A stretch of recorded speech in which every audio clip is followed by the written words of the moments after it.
سلام البنات، كي بقيتو بخير وعلى خير؟ نتمنى يا ربي تكونوا في صحه جيده وفي احسن الظروف. مرحبا بكم مره ثانيه في قناه جوليا المغربيه، واليوم جينا باش نقدموا لكم الحلوه ديال الفوندو. الاخت ديالي ان شاء الله جوليا غتقدمها لكم وندوزو على بركه الله.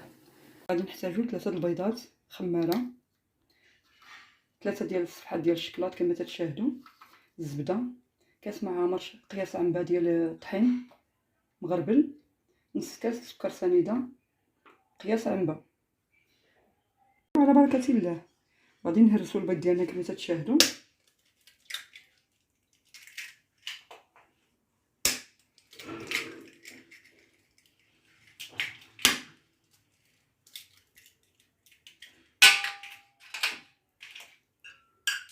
ونطبقوه على الشكل هذا.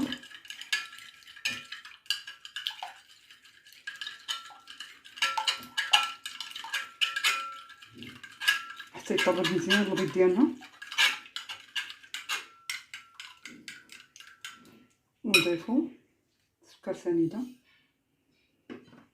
نستمروا على هذا الشكل.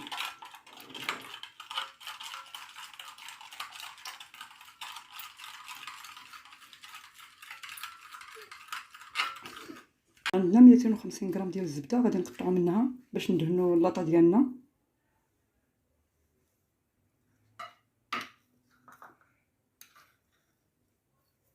ونقطعوها على هذا الشكل.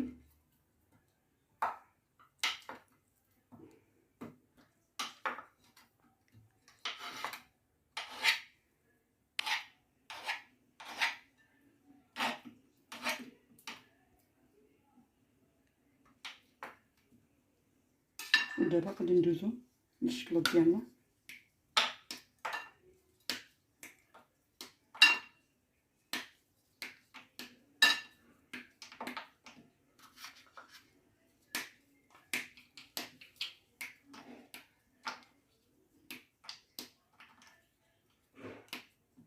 باش ندوبوه فهاد الحلوه تجي زوينه ولذيذه بزاف وهشيشه، وما غاديش ندموا الا جربتوها.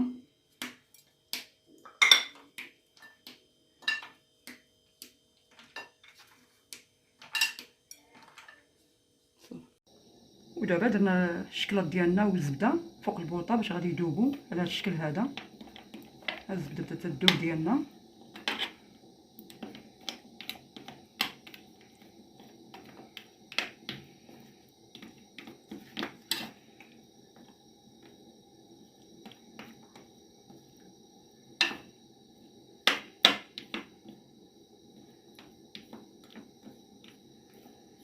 فهي تجي غزاله بزاف وغادي تعجبكم اكيد.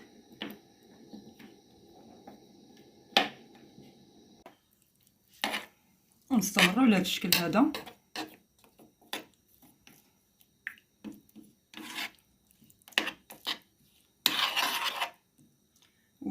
والعافيه تكون مهيله باش ما يتحرقش لينا الشكلاط ديالنا.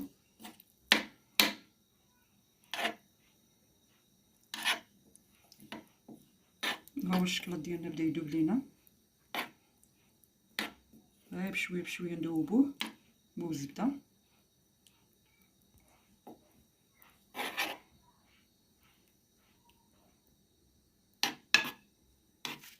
بدا يذوب بالزبده. ونستمروا على هذا الشكل هذا.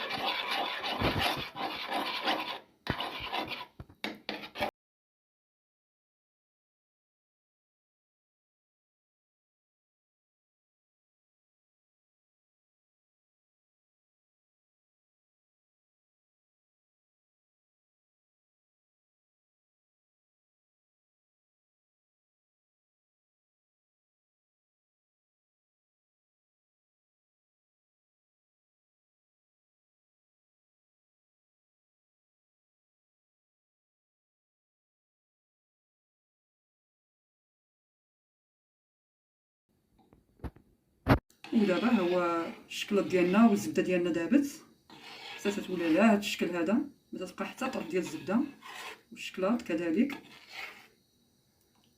ومن بعد ما داب لينا الشكلاط ديالنا، دابا غادي نطربوا البيض على ما يبرد لينا الشكلاط. ونستمروا في الطرب ديال البيض. الطبق هو مهم بزاف لهاد الفوندو هذا.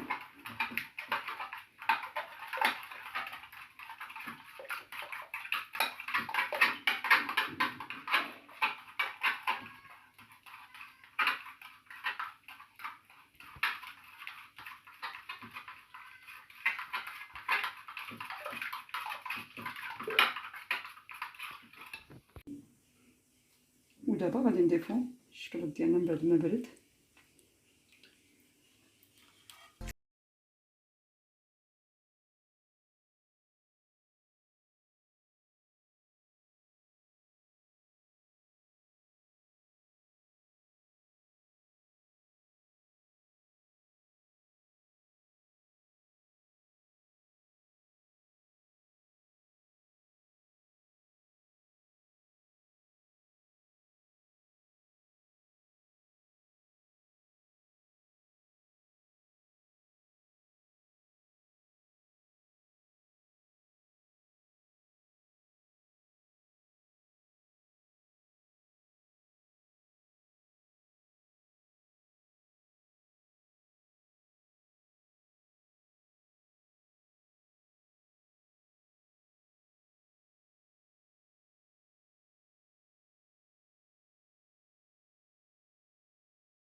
المول ديالنا كما تتشاهدوا بالزبده، وانتم على حسب الاختيار ممكن ديروا ورق الزبده، ممكن انا المهم تنفضل ندهن بالزبده.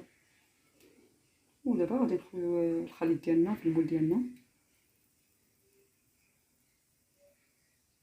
فهي تجي هائله وعامره بالشكلاط من الداخل ورطبه.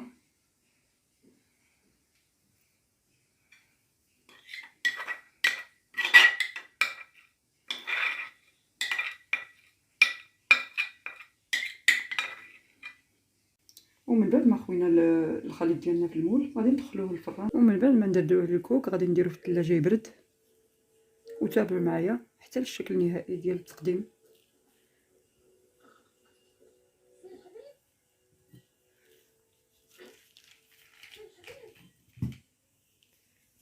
بعد ما برد لينا الفوندون ديالنا غادي نقطعوه على هذا الشكل هذا.